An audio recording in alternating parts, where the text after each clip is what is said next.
अब आपसे पूछना चाहती हूँ मैं कि हमारी जो ये तो अभी नहीं आई है, इतना अरसा नहीं हुआ इनको, लेकिन जो पुराने लोग हैं वो कितने अरसे से आपके साथ हैं? मेरी हाजरा इस वक्त 12 साल की है। और जोरा आपा जो है वो जब हाजरा पैदा हुई थी, एक दो दिन की थी, तो वो जोरा आपा मेरे पास आई थी। तो उसको अच्छी तरह याद है कि जब भी वो बात करती है तो कहती है हाजरा की उम्र की हूँ मैं हाजरा की उम्र की हूँ। लेकिन मुझे ये लगता है कि ये सदियों से मेरे साथ थी। ये ना तो कल कोई आया ना परसों कोई आया, मुझे ये लगता है कि ये सदियों से ये माई मेरे साथ ही थी। और अल्हम्दुलिल्लाह। इन लोगों के घर से लोग आते हैं मिलने के लिए? हाँ, आप खालदा आपा से पूछ सकते हो। ये अभी गाड़ी में हम लोग आ रहे थे तो कल मेरे घर महफिल मिलाद थी रात को, इशा के बाद। तो इन्होंने बहुत दुआ की, रो रो के दुआ की कि या अल्लाह पाक मेरा मेरा कोई आए मुझे मिलने के लिए, कोई आए। तो मैंने बड़ा हौसला दिया इनको, बहुत हौसला दिया। हाजिरा आपा। तो अभी असद ने उठाया कि खालदा माँ चले हमने जाना है। तो कहती है मुझे झटका लगा कि मेरी कल की दुआ कबूल हो गई, मेरा बेटा आ गया। हाँ। तो मैंने इनसे पूछा अभी गाड़ी की बात है। तो कहती है कि असद ने बोला नहीं, हम ना जवेरिया आपी के पास जा रहे हैं। मुझे नहीं पता था जवेरिया के पास जा रहे, मुझे आवाज़ आई ना असद भाई बुला रहे हैं। तो मैंने कहा ले भाई, मैंने दुआ मांगी थी, वो कबूल हो गई। हो सकता है उसके दिल में ख्याल आया तो बेटा मिलने आया। लेकिन गाड़ी में रो रही थी कि कोई नहीं आया। देखा ऑफिस में आके देखा तो कोई भी नहीं था, कोई भी नहीं आया था। लेकिन आपके बच्चे हैं? नहीं, बच्चा कोई नहीं, बस एक ही बेटा एक ही बेटा है। बेटा है? कहाँ रहता है? हैदराबाद में। हैदराबाद। जी। मिलने आते हैं आपसे? नहीं कर। कितने अरसा हो गया आपको यहाँ? मुझे यहाँ बिनते फातिमा में तो 2 साल हो गए। वैसे मुझे घर से निकले भी 20 साल हो गए। 20 साल से आप घर से बाहर हैं? जी, 20 साल से घर से बाहर हूँ, कभी कहीं कभी कहीं। 20 साल से घर से बाहर निकली भी होगी। कभी कहीं रहती हूँ, कभी कहीं भाई के पास रहती थी, मगर कोई रखने पे राजी नहीं था। आप तो इतनी प्यारी हैं। बस प्यारे हैं, मगर बस करने वाले नहीं सोचते, देखने वाले नहीं सोचते कि मेरे मियाँ का इतना लंबा कारोबार था, वसी था बहुत ज़्यादा। मेरे घर में किसी चीज़ की कोई कमी नहीं थी। यकीन करो, मैं खुद रमज़ान में ज़कात खरात मैं खुद अपने हाथों से देती थी, और मैं खुद ज़कात पे हूँगी।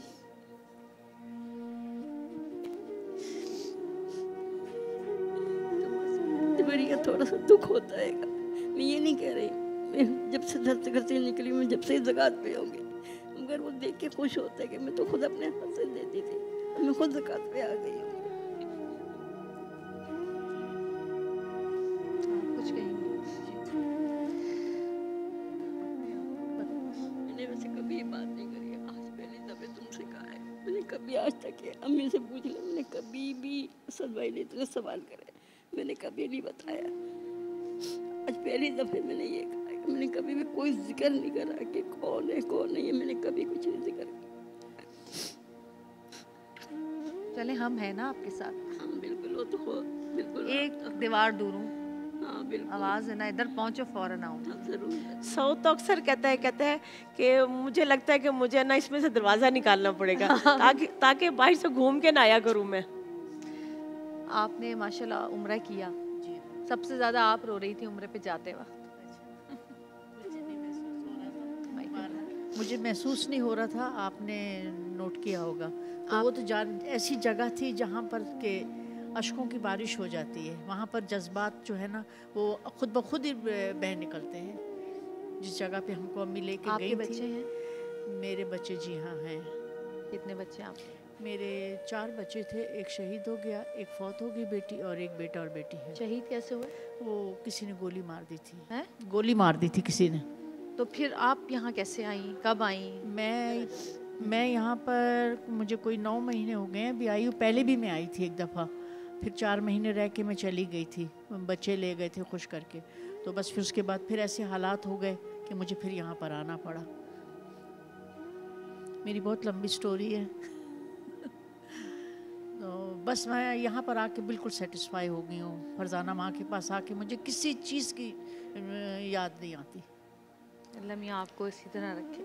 आमीन आमीन। असद बेटा हमारा हमारे साथ बहुत असद भाई। बेटों जैसा रहता है हमारे साथ, बहुत मस्ती मजाक हंस, बिल्कुल हमें पता ही नहीं चलता कि हम मैंने कभी असद भाई को गुस्से में नहीं देखा आज नहीं, तक। नहीं, सऊद नहीं, कहते हैं होते ही इनको, नहीं भाई है। कभी गुस्सा आता है, कभी गुस्सा आता है, इसको कभी गुस्सा नहीं आता। अच्छा, अम्मी ये तो इतने नीचे आके मस्तियां करता है इनके साथ। अम्मी उसको कहती है कभी गुस्सा कर लिया करो, कहता हाँ। मुझे आता ही नहीं आता ही नहीं है वाकई। आप मुझे बताएं कि इतनी खवातीन माशाल्लाह 60 से ऊपर खवातीन हैं, हाँ, अब 65 67 इस तरह हाँ। करके हो जाती है। तो सबसे ज़्यादा तकलीफ दे और दर्दनाक कहानी किसकी है? हर एक की अपनी अपनी है, क्योंकि घर छोड़ना आसान नहीं है। चाहे जो भी हो, अपना तकिया, अपना बिस्तर, अपना कबर्ड छोड़ना आसान नहीं है, अपनी दरों दीवारें छोड़नी आसान नहीं है। तकलीफ दे तो हर किसी की है, लेकिन एक माँ है जो कि पत्थर की हो गई है, उसकी तकलीफ मेरे से नहीं देखी जाती। मैं कहती हूँ कि या अल्लाह इनके बेटों को हिदायत दे, इनके बेटों को हिदायत दे। बहुत तकलीफ दी है। मैं जब उम्रा करने इन माओं के साथ जाती हूँ ना, तो मैं अल्लाह के आगे उसको रखती हूँ, हालांकि उसने भी उम्रा किया हुआ है।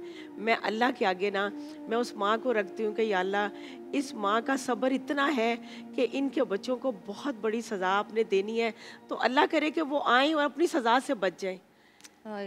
बहुत यानी कि वो बोलती नहीं है, खाती है, पीती है, रहती है, सोती है, सब कुछ करती है। मेडिसिन कोई नहीं वो लेती, बीमार कोई नहीं है वो, पर ऐसे उसको चुप लग गई है। इतनी साबर औरत है वो ना, ये लोग गवाही देंगे आपको। बड़ी तकलीफ थे उसकी तकलीफ है, क्योंकि ये लोग तो आंसू बहा लेते हैं ना, अपना गुबार निकाल लेते हैं, लेकिन वो बेचारी तो ना, अक्सर मैं उसको देखती हूँ तो ऐसे वो बैठी होती है, ऐसे बैठी होती है। तो कोई ऐसी महफिल हो ना जिसमें तकलीफ हो, तो उसके आंसू जो देखती हूँ, मैं आंखें खोलती हूँ, क्योंकि मैं पूरी महफिल आंखें बंद करके मैं सुनती हूँ। मैं आंखें खोलती हूँ, उसकी तरफ आंख जाती है ना, तो मैं चीखें मारती हूँ। अभी बीच में एक खातून बीमार भी थी, फिर उनका इंतकाल भी हुआ, और आप मुझे अच्छी तरह याद है कि आपने मुझसे फ़ोन पे कहा कि मैं उनके घर वालों को बहुत कांटेक्ट करने की कोशिश कर रही हूँ, और बात हुई भी है कि आप आके मिल लें, आप इनको ले जाएं, डॉक्टर्स ने जवाब दे दिया। तो फिर वो लोग आए थे? वो 2 खातून आई थी, बड़ी पर्दे वाली थी, दोनों आई थी, आके बैठ के तो यासीन पढ़ने लग गई। मैंने उनसे बोला कि देखो इनके आखिरी सांस है, एक एक सांस जो है वो कम कम ले रही है, तो आप इनको घर ले जाओ और वहाँ बैठ के पढ़ो। क्योंकि मैंने सुना है कि जब इंसान फोत हो जाता है तो कितनी देर तक उसको लगता है कि ये मेरे बच्चे रो रहे हैं, ये मेरी फैमिली रो रही है, तो आपकी आवाज़ इसके कानों में जाएगी तो उसको सुकून आएगा कि मेरे पास है। तो कहती है नहीं, हम मजबूर है, लेके नहीं जा सकते। मुझे ना गुस्सा आया, देखो मैं भी इंसान हूँ। मैंने बोला फिर आप यहाँ भी नहीं बैठो, आप चले जाओ घर, जब इसकी रूह परवास करेगी तो मैं बुला लूँगी। तो अब यकीन करो कि वो चली गई, इंतकाल हो गया, वो चली गई, लड़की बेटियां वो चली गई, और उसके बाद उस खातून का इंतकाल हुआ। और दूसरी बात ये है कि मैं उनसे कहती हूँ कि आप लोग घरों में आराम से सोए होते हो, हम लोग सारी रात सारा दिन इनके सांस गिनते हैं कि अब कितने सांस आए, अब कितने सांस आए। मैंने असद भाई को फ़ोन किया, मैंने अब कहा असद कितने भाई सांस- एम्बुलेंस आई हुई थी, वो उन्हीं का इंतकाल हुआ था जब उन्हीं का हुआ था, उन्हीं का हुआ था। जनाजा लेने आते हैं? हाँ, वो तो बड़ी खुशी से आते हैं, खुशी से आते हैं, क्योंकि उस वक्त तो उन्होंने कहना कुछ नहीं है ना। पहले तो ये लोग कहते हैं, औलाद कहती है कि ये जी हमें तकलीफ देती है माएँ, ये हमारी बीवियों को, बच्चों को कसम तकलीफ से उन देती लोगों है। से पूछें कि जिनकी माएँ नहीं है, उनसे पूछें कि जिनके घर की रौनक नहीं है, जिनके घर में समात नहीं है। घर गूंगा, अंधा और बहरा होता है जिस घर में माँ नहीं होती है, ऐसा होता है वो घर। मेरी दादी का इंतकाल हुआ, मैं अमेरिका में थी, उन्होंने मुझे अपने साथ रखा, काफ़ी अरसे में उनके साथ रही। यकीन माने आज भी ऐसी हुक उठती है जब उनका ख्याल आता है, क्योंकि ये तकलीफ, ये दर्द नहीं जाता दिल से।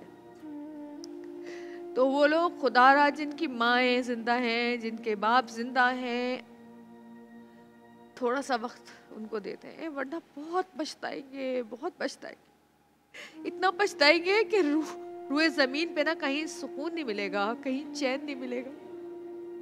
अच्छा, जब उनको भी कोई तकलीफ होती होगी ना, जिनकी माएँ इधर हैं या किसी और इदारे में हैं, जब उनको भी कोई तकलीफ, कोई कांटा भी चुभेगा तो उसके मुंह से यही अल्फाज निकलेगा, हाय माँ मेरी है।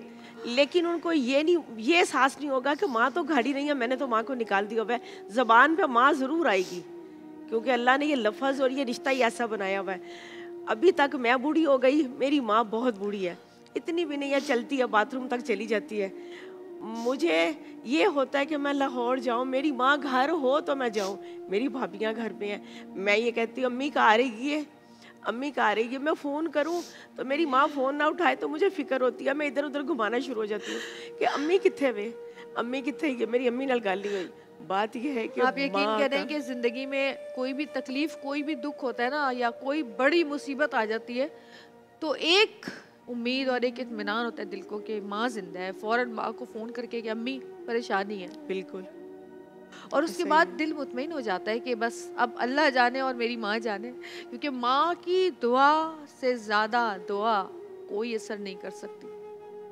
और माँ तो ऐसी ही होती है कि उसको कितनी औलाद तकलीफ दे दे, वो अपनी औलाद के लिए कभी बद्दुआ निकाल ही नहीं सकती, कभी बुरा सोच ही नहीं सकती। हाय वो माँ जो कि अगर घर में तकलीफ से है ना, तो अपने बच्चों को लेके वो बिल्ली की तरह ना जगह जगह घूमती है। वो एक घर छोड़ती है, दूसरा घर पकड़ती है। वो अपने बच्चों को पकड़ के, अपने बच्चों को सड़क पे नहीं छोड़ती।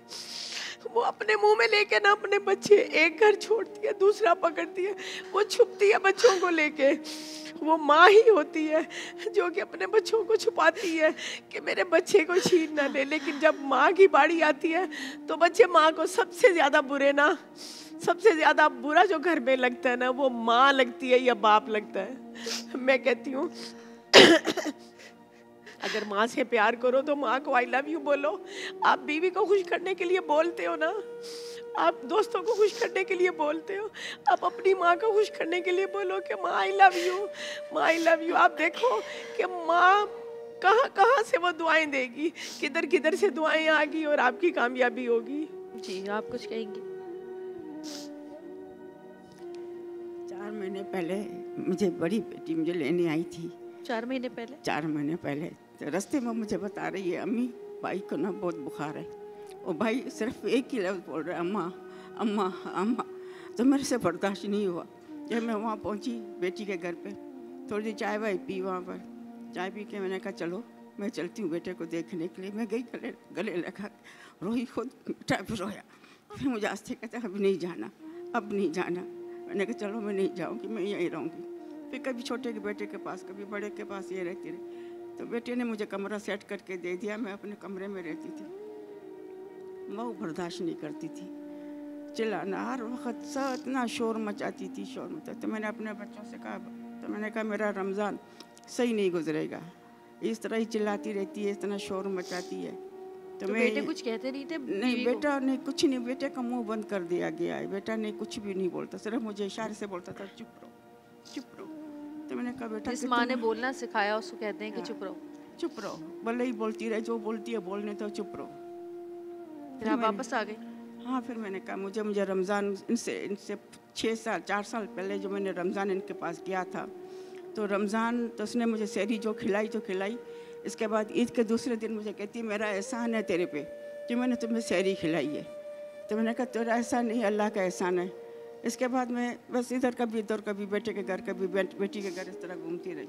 जब अभी रमज़ान आने वाला था ना, तो मैंने अपने बच्चों को कहा, मैंने कहा मुझे नहीं रहना, ये रमज़ान खिलाएगी फिर मुझे बोलेगी मेरा एहसान है, इसलिए मुझे नहीं रहना है यहाँ पर, मुझे छोड़ के आओ।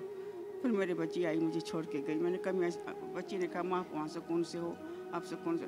मेरे 3 साल में अम्मी के पास रही, मेरा एक दिन भी बीपी हाई नहीं हुआ। वहाँ मैं गई, मेरे 160 170 मेरा बीपी होने लगा।